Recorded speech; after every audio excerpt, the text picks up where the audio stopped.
ආයිබෝවන් ලංකාවේ අංක 1 කාලීන ප්‍රවෘත්ති වාර්තාකරණය සියත ටීවී රාත්‍රී ප්‍රවෘත්ති විකාශයයි ආරම්භ වන්නේ මම උදේශාන් ඉඩමගෙදර ප්‍රථමයෙන් අවධානය රාත්‍රී පුවත් සිරස්තල වෙත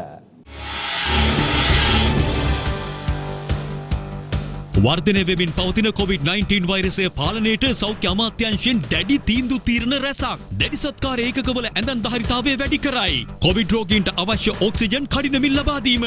නිරෝධායන නීති දැඩි ලෙස ක්‍රියාත්මක කිරීම. නීති කඩන්නන්ට දැඩි දඬුවම්. ඇස්ට්‍රාසෙනිකා එන්නත ලබාගත් මෙරට පුද්ගලයන් 6 දෙනෙකුට සංකූලතා. ඉන් 30 දෙනෙක් මරුට. සෞඛ්‍ය ඇමති පවිත්‍රා කියයි. එළමෙන සති කිහිපය තීරණාත්මකයි. යලිත් COVID රෝගීන් වාර්තා වීම ඉහළ මට්ටමක. ලෝකයේම කම්පිත කළ පාස්කු ප්‍රහාරය සිදු වී අදට වසර 2යි. ප්‍රහාරෙන් මියගිය අය සිහිපත් කරමින් විනාඩි 2ක නිශ්ශබ්දතාවයක්. කිතුණු දේවස්ථාන අවට අද විශේෂ ආරක්ෂාවක්. එදා සහ අද සිටි රජයන් මන්දගාමී. පාස්කු ප්‍රහාරකින් අත්අඩංගුවට ගන්න බැරි වෙලා තියෙන්නේ ඒ නිසා. කාදිනල් හිමියන් ප්‍රධාන දේව මෙහෙයට එක්වමින් අවධාරණය කරයි. පාස්කු ප්‍රහාරයට වගකිය යුත්තන් නීතිය හමුවට කඩිනමින් ගෙනීමට කටයුතු කරනවා. අගමැති පාර්ලිමේන්තුවේදී විශේෂ ප්‍රකාශයක් කරමින් කියයි. රට තුළ යලිත් ඉතා වේගෙන් පැතිර යමින් පවතින කොවිඩ් රෝගී තත්ත්වය පිළිබඳවයි ප්‍රථම අවධානය. ඇස්ට්‍රාසෙනිකා කොවිඩ් මර්ධන එන්නත ලබා ගැනීමෙන් පසුව ඇති වූ සංකුලතා හේතුවෙන් මෙරට පුද්ගලයන් 30 දෙනෙකු ජීවිතක්ෂයට පත්ව ඇති බව අමාත්‍ය පවිත්‍රා වන්‍යාරච්චි මහත්මිය අද පාර්ලිමේන්තුවේදී පැවසුවා. මේ අතර වර්ධනය වෙමින් පවතින COVID-19 වෛරසය පාලනයට සෞඛ්‍ය අමාත්‍යාංශයෙන් දැඩි තීන්දුව తీරන රැසක් ගෙන තිබෙනවා.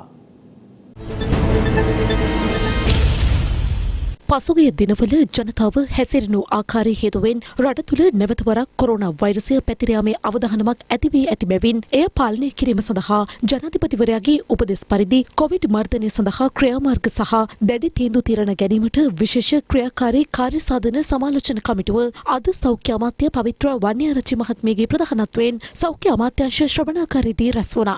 මෙම විශේෂ කාර්යසාධන සමාලෝචන කමිටුව වෛද්‍ය පරිපාලකයින්, පරිපාලන සේවයේ නිලධාරීන් සහ විශේෂ වෛද්‍යවරුන් මහාචාර්යවරුන් නියෝජනය කරනු ලබනවා. එම කමිටු රැස්වීමේදී ගත් තීරණ කිහිපයක් මෙසේයි.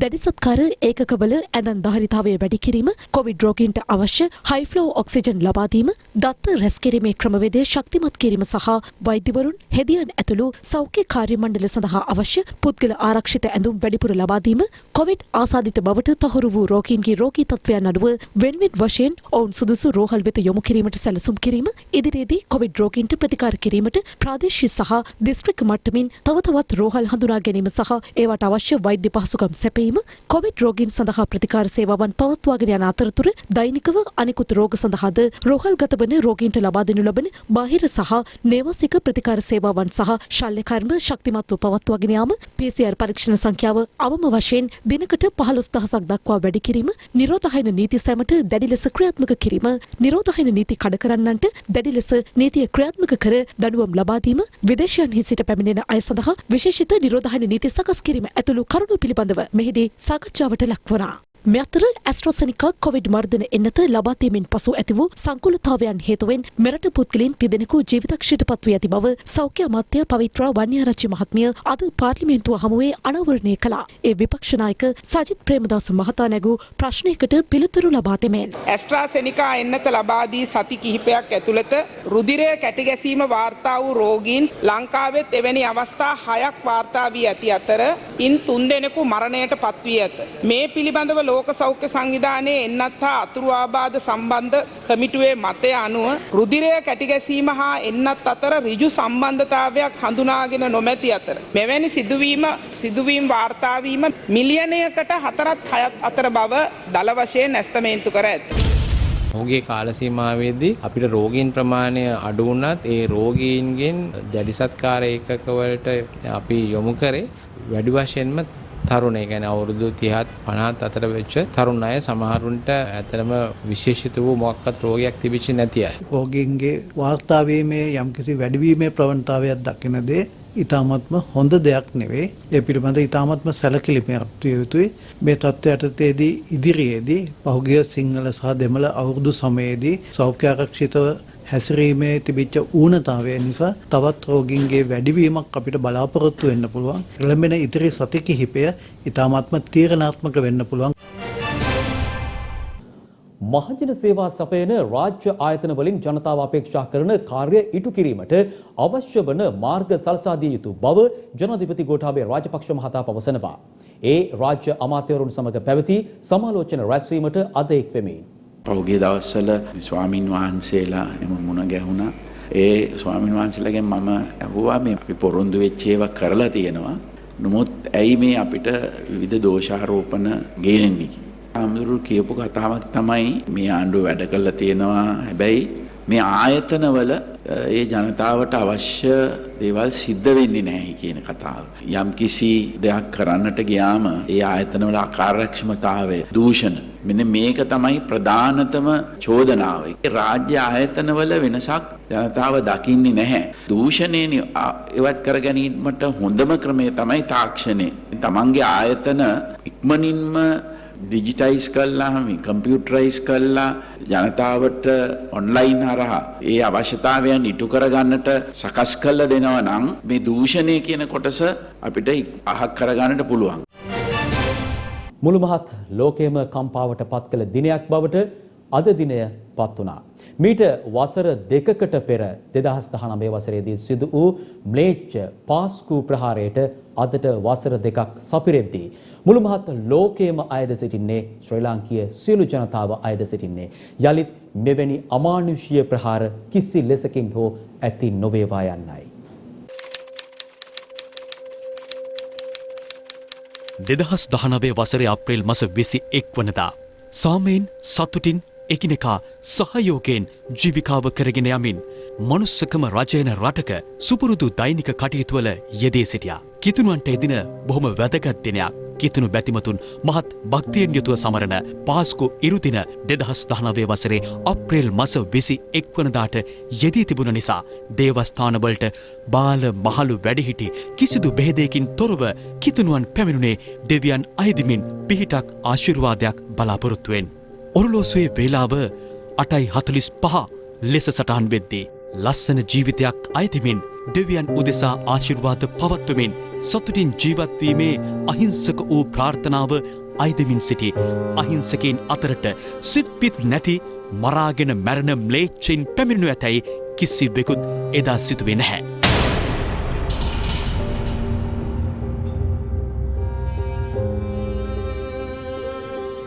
උදෑසන 8:45 ලෙස ඔරලෝසුවේ වේලාව සටහන් වෙද්දී මුළු මහත් ලෝකයේම නෙතට කඳුලක් උපන් මහා ව්‍යසනයක ආරම්භයක් ලෙස කිසිවෙකුත් විශ්වාස කළේ නැහැ. මුළු මහත් ලෝකයේම කඳුළු ගංගාවක් බවට පත් කරමින් ජේසුස් සමිදානන්ගේ උට්ටානය සිහි කිරීමට දේවස්ථාන වෙත පැමිණ සිටි කිතුණු බැතිමතුන් මරු තුරුලට සිය ගණනින් ඇදගත්තේ සිත් පිත් නැති ත්‍රස්තවාදීන් පුංචි ලේ කැටියාගේ සිට මහලු වැඩිහිටි තරුණ කිසිවෙකුගේ ජීවිත තඹයකටවත් මයිම් නොකරමින් සතුට සැනසීම වෙනුවෙන් දෙවියන් අයදමින් සිටි බැතිමතුන් මොහොතකට නිහඬ වුණේ කොච්චිකඩේ ශාන්ත අන්තෝනි දෙව්මැදුර තුලින් ඇසුණු ඒ මහා පිපුරුම් හඬත් සමග. සිදු වූයේ කුමක්ද කියා සිතා ගැනීමටවත් ඉඩ නොතබා දෙවියන් වහන්සේගේ බැතිමතුන් උන්වහන්සේ ඉදිරියේම රක්ත වර්ණයෙන් නැවෙද්දී රුදුරු ත්‍රස්තවාදීන් සිය ම්ලේච්ඡත්වයට තිත තැබුවේ නැහැ.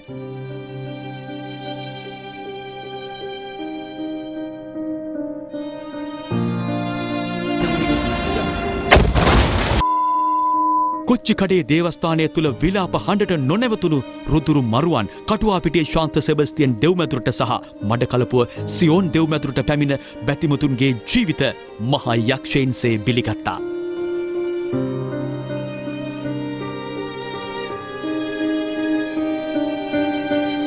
ලේ පිපාසිත මෙව ත්‍රස්තයින් සතුව තවත් ඉලක්ක තිබූ බව පසක් කරන්නේ දිවයිනේ ප්‍රධාන හෝටල් 3ක සහ ස්ථාන කිහිපයකම සිදු වූ ප්‍රහාරයන් හේතුවෙන්.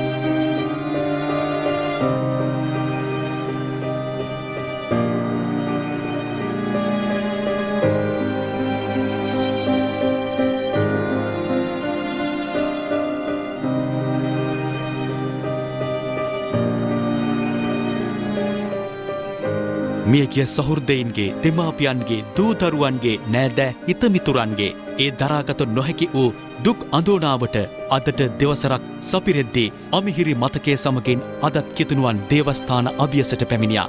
ඒ අමිහිරි වේතනාවෙන් පීඩා විඳින ජනතාවට මේ වන තෙක් සාධාරණයට නොවීම නිසා ඔවුන් තවත් අසරණ වී සිටින්නේ තමන් හැරගිය ඥාතීන් යලි නොපැමිණෙන බවද හොඳින් දන්නා බැවින්. මතකයේ පමණක් ඉතිරි කළ පාස්කු ප්‍රහාරය වැනි ප්‍රහාරයන් රට තුළ යලි කිසි දිනක සිදු නොවන්නට සියලුම දෙනා වගකීමෙන් යුතුව කටයුතු කළ යුතු වන්නේ මනුෂ්‍යත්වයේ නාමයෙන් බව අප සිහිපත් කරන්නේ කුමන හෝ අරමුණක් වෙනුවෙන් අහිංසක මිනිසුන්ගේ ජීවිත යලි බිලි නොගනීවා යන ප්‍රාර්ථනය සමකින්.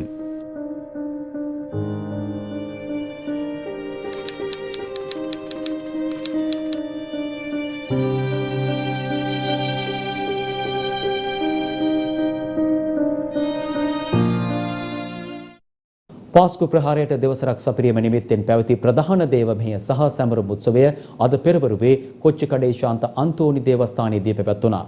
ඒ කොළඹ අගරදගුරු කාදිනල් මැල්කම් රංජිත් හිමිපාණන්ගේ ප්‍රධානත්වයෙන්. පාස්කු ඉරුදින ත්‍රස්ත ප්‍රහාරයට දෙවසරක් සපරීම නිමිත්තෙන් පැවැත් වූ විශේෂ දේව මෙහෙය අගරදගුරු කාදිනල් මැල්කම් රංජිත් හිමිපාණන්ගේ ප්‍රධානත්වයෙන් අද පෙරවරුවේ කොච්චිකඩේ ශාන්ත අන්තෝනි දේවස්ථානයේදී පැවැත්වුණා.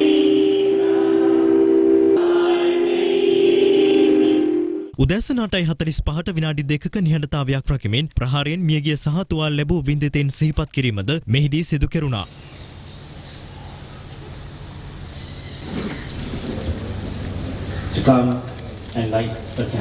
මේ සියලු ත්‍රස්තවාදයන් නැති කරලීමේ මහා වගකීම රජයේ සතුයි. එහිලා ගනු ලබන සෑම ධාර්මික පියවරකටම අපි සියලුම දෙනා පූර්ණ සහයෝගය රජයට ලබා දෙන බව මියගිය අපේ හිතවතුන්ගේ නාමයෙන් අප කියා සිටිනවා. අපි ජේසුස් වහන්සේ දැකලා නැහැ. අපි ජේසුස් වහන්සේගේ දර්ශනය මෙල්කම් කාදිනල් රංජිත් උතුමාණන්ගේ ගෞරවනීය ක්‍රියාවලින් අපි දකිනවා. අන්තවාදී කණ්ඩායම් තහනම් කරාට උන්ගේ ප්‍රතිරූපය වෙනත් රූපවලින් එළියට එන ඉර කර තියෙනවා. ජාතීන් අතර අසමගිය ඇති කරනුවස් ආගමික ජන කොටස් එකිනෙක කොටවා පාස්කු ඉරිදින ප්‍රහාරය හරහා මුළු රටම ලේවිලක් කිරීමට කුමන්ත්‍රණකාරයන් දිගින් දිගටම ගෙන ගිය සූක්ෂම වැඩපිළිවෙල අපි එදා පරාජය කළා. මෙහිදී අපගේ අති ගෞරවනීය සංඝ රත්නය ප්‍රධාන සහෝදර බොදුණු ජනතාව අප සමග සිටිමින් අප ශක්තිමත් කරමින් ඉවසීම සහ සමාව දීම පෙරටු කරගත් අපගේ ක්‍රියාපිළිවෙතට දැක් වූ අප්‍රමාණ සහාය සහ සහෝදරත්වය කිසි දිනක අප අමතක නොකරන බව මේ අවස්ථාවේ කෘතඥ පූර්වකව සිහිපත් කරන. එම වින්දිත පවුල්වලටත් සියලු ශ්‍රී ලාංකික සහෝදර සහෝදරියන්ටත් මම පවසන්නේ වින්දිතයින්ට යුක්තිය හා සාධාරණය ඉටුවන තුරු අප දියත් කර ඇති විරෝධතා ව්‍යාපාර දිගින් දිගටම කරගෙන යන බවය. පාස්කු ප්‍රහාරයෙන් මියගිය සියලු දෙනා සිහිපත් කිරීම සඳහා කටුවපිටිය ශාන්ත සෙබස්තියන් දේවස්ථානයේද අද විශේෂ දේව මෙහෙයක් පැවැත්වුණා. දේවස්ථාන භූමියේ ඉදිකර ඇති ස්මාරකයේ ඉදිරිපිට ඉටිපන්දම් දල්වා මියගිය සියලු දෙනා සිහිපත් කිරීමද මෙම අවස්ථාවේදී සිදු කෙරුණා.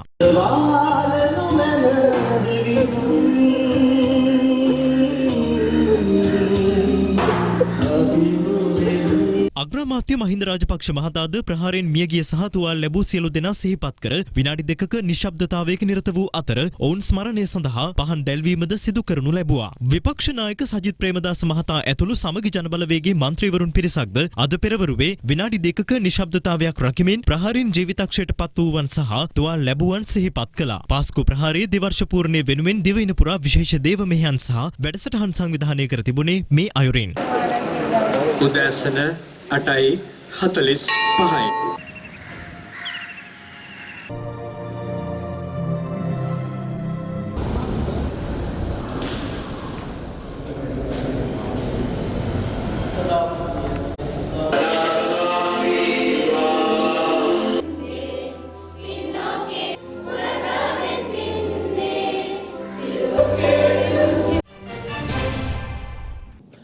පාස්කු ප්‍රහාරයට වගකිය යුතු සියලු දෙනා නීතිය ඉදිරියට ගෙන එන බව අග්‍රාමාත්‍ය මහින්ද රාජපක්ෂ මහතා අද පාර්ලිමේන්තුවේදී විශේෂ ප්‍රකාශයක් කරමින් සඳහන් කළා. මරාගෙන මැරෙන බෝම්බ මාලාව හේතුවෙන් මියගිය දෙස් විදේශ ආදරණීය ජනතාව ඊතා සංවේගයෙන් සිහිපත් කරන ගමන් එසේ මියගිය කිතුණුවන්ගේ ආත්මයන් පරිදි සැනසීමක් ලැබේවායි ප්‍රාර්ථනා කරනවා. අනෙකුත් ජනතාවට ඔවුන් බලාපොරොත්තු වන අයුරින් සැනසීම අත්වේවායි ප්‍රාර්ථනා කරනවා. පාස්කු කොමිසම මගින් එළිදරව් කරගත් තොරතුරු අනුව සකස් කළ වාර්තාව අනෙකුත් ලේඛන පදනම් කරගෙන නීතිමය ක්‍රියාමාර්ග ගැනීමට මේ වන විට අතරු නීතිපතිතුමා වෙත යොමු කර තිබෙනවා. අධිකරණ ක්‍රියාමාර්ග කෙරෙහි අපි මැදිහත් වීමට කටයුතු නොකළත් එම ක්‍රියාමාර්ග සාර්ථක කර ගැනීමට අවශ්‍ය ඕනෑම සහායක් ලබා දීමට රජයක් ඇටියට සූදානම් බව කියන්න කැමැතියි. ප්‍රහාරයේ වගකීම් සියලු දෙනාම නීතිය අමුට ගෙනෙන්නත් අප කටයුතු කරන බවට අවසාන වශයෙන් කියන්න කැමැතියි. පාස්කු ප්‍රහාරය සම්බන්ධයෙන් දේශපාලඥයින් සහ ආගමික නායකින් පළ කළ අදහස් කිහිපයක් වෙතයි දැන් අවධානය. අපි හොයා යා යුත්තේ සත්‍යය. ආයි කිසිම මිනිහෙකුට මේ වගේ අපරාධයක් නොවෙන්නේ. ඒකට මම හිතන්නේ අපි තරම් වාසනාවන්ත ජාතියක් මුළු ලෝකෙම නැහැ. අර 300කට ආසන්න ප්‍රමාණයක් මැරුණා. දෙයි හාමුදුරුවනේ මේ මැරිච්ච මිනිස්සුන්ට සාධාරණේ වෙන්නේ. අපි හරියට මේක හේතුව හඳුනගෙන එවැනි දේවල් නොවෙන්න වැඩ කළොත් පමණයි. මේක ආගමික ප්‍රශ්නයක් හින්දා. මේකට දේශපාලනයේ පටලවා ගත යුතු නැහැ. නමුත් අවාසනාවට මේ පක්ෂ විපක්ෂ දෙකේම උදවිය මේක දේශපාලන ප්‍රශ්නයක් බවට පත් කරගෙන අදත් මේ කරන්නේ අපි 2012 ඉඳලා පෙන්නපු මේ අනතුර යටපත් කිරීමේ වෑයම. කාලේ ආණ්ඩුව කරවපු අය කරන ප්‍රකාශ දිහා දැක්කට පස්සේ අපිට හිරිකිතක් ලැබෙනවා. අපි දැක්කා හරින් ප්‍රනාන්දු මන්ත්‍රීවරයා ඊයේ පාර්ලිමේන්තුවේ ඇතුළේදී කතා කරනවා මේ පාස්කු ප්‍රහාරය ගැන. Tamanට පල්ලියට යන්න එපා කියලා කිව්වට පස්සේ ඒක රටට කියන්නේ නැතුව, ඒක රජයට කියන්නේ නැතුව කිසි කෙනෙකුට නොකිය. ගේ ඇතුලේ ඇඳ යට හැංගිලා ඉඳලා Tamanගේ ජීවිතේයි තාත්තගේ ජීවිතේයි පවුල්වල ජීවිතේයි බේරගෙන දැන් හිරිකිතක් නැතුව කතා කරනවා. මේගොල්ලන්ගේ අම්මපල්ලා ගෙනල්ලි ඉවරලා හිල්පොල් කට්ටෙන් නාවලා සූප්පුවක් කටේ ගහනවා. ප්‍රහාර සිද්ධිය දඩමීමා කරගෙන බොරදියේ මාළු බෑමක් කරන්නට විපක්ෂයේ සමහර අය උත්සාහ කරනවා. පූල් හොරා කරෙන් දෙන එක කතාවක් තියෙන්නේ. ඒ කියන්නේ හොරකම් කරපු එක ඒ කරෙන් තමයි දැනගන්න පුළුවන් වෙන්නේ පූල් හොරකම් කරා කියලා. ඒ වගේ තමයි පාස්කු ප්‍රහාරය පිළිබඳව ඇත්තටම දැනත් පාස්කු ප්‍රහාරය පිළිබඳව සිද්ධිය වහපු අය තමයි වැඩියම කෑ ගහන්නේ. රාජපක්ෂ මහත්මයාගේ ජනාධිපතිවරණ ජනවරම පිටුපස. එහෙම නැත්නම් මේ පාර්ලිමේන්තුවේ 3/2ක් ආසන්න ප්‍රමාණයක් බලය ලැබීමේ ජනවරමේ පිටුපස. ප්‍රබලතම දේශපාලන ප්‍රවාහය තමයි පාස්කු ප්‍රහාරකයන්ට දඬුවම් ලබා දීම. ඒ අගමුල ගියපු තැන් එළිදරව් කිරීම. ඒ පිටුපසේ ඉන්න හස්තයන් එළිදරව් කිරීම සහ දඬුවම් දීම තමයි උන්ගේ ජනවරමේ ප්‍රබලතම පංගුව බවට පත්. හැබැයි දැන් සැලකිය යුතු කාලයක් ගිහිලා තිබුණා.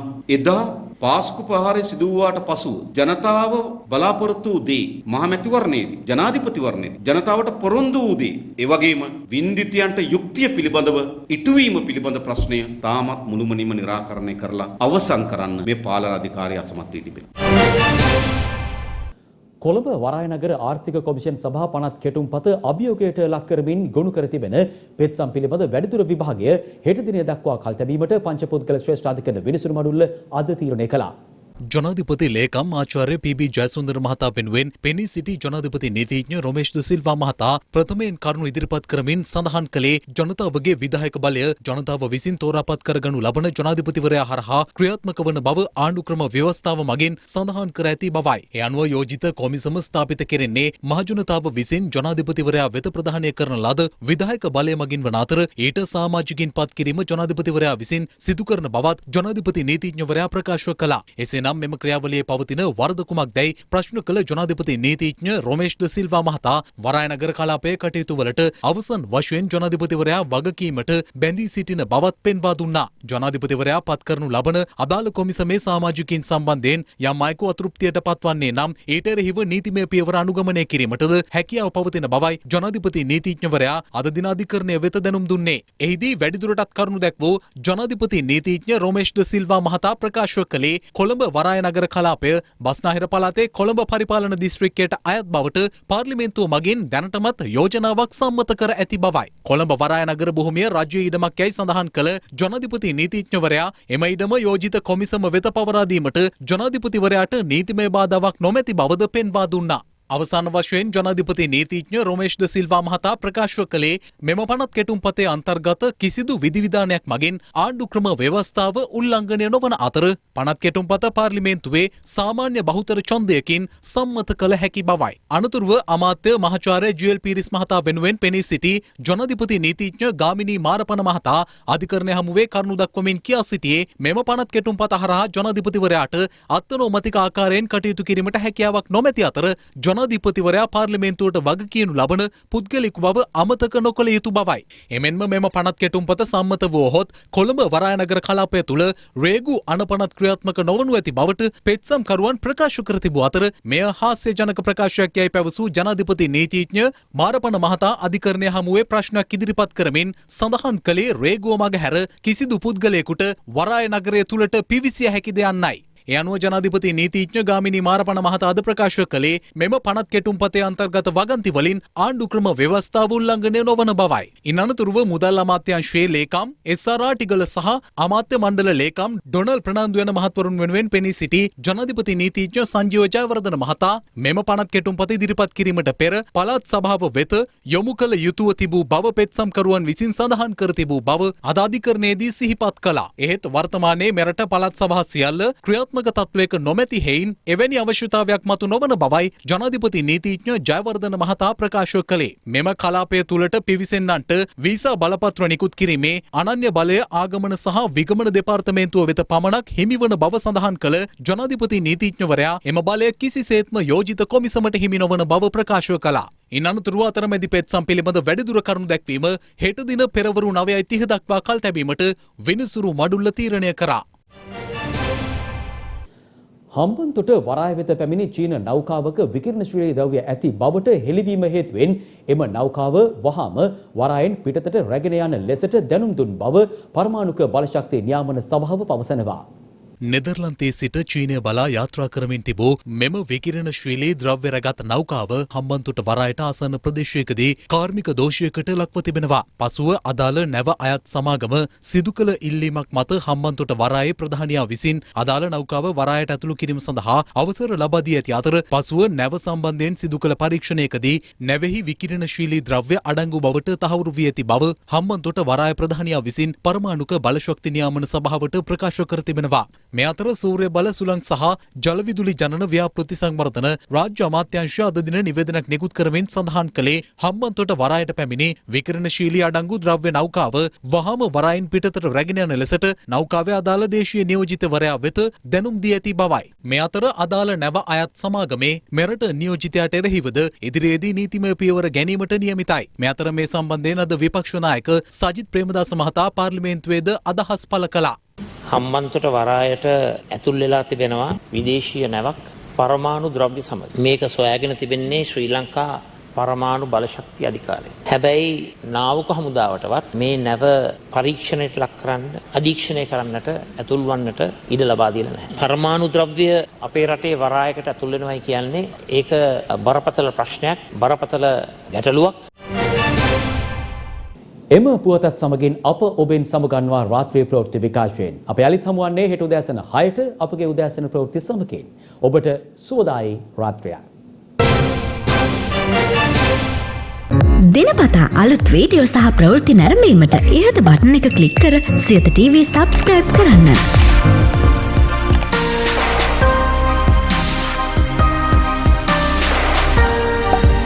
අලුත් වීඩියෝ ගැන මුලින්ම දැනගන්න මෙම සීනුව ක්ලික් කරන්න.